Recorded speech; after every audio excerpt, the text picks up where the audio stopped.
Nigom teron ape mate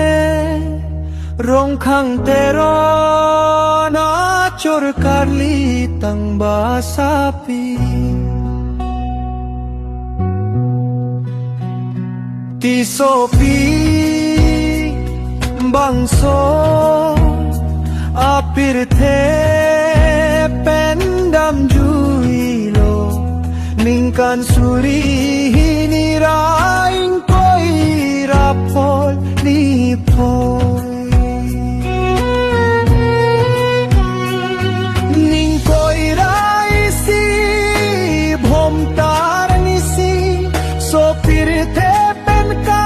helo binga dim sang te choe dam juilo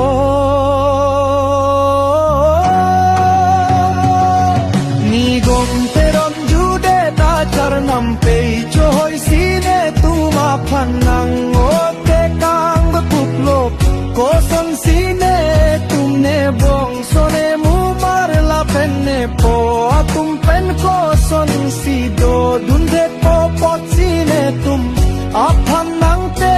kang buplop peinang king tung ong nang le so pirte pen dolang ason te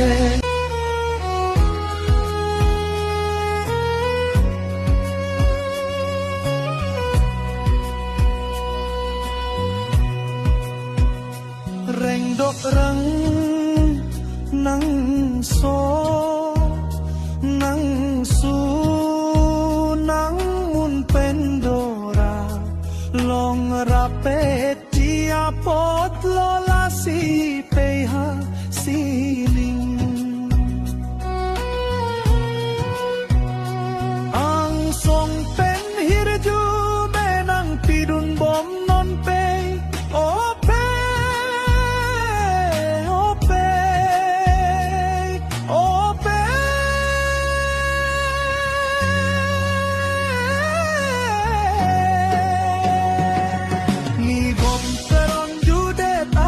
nampei choy sine tung ma phanang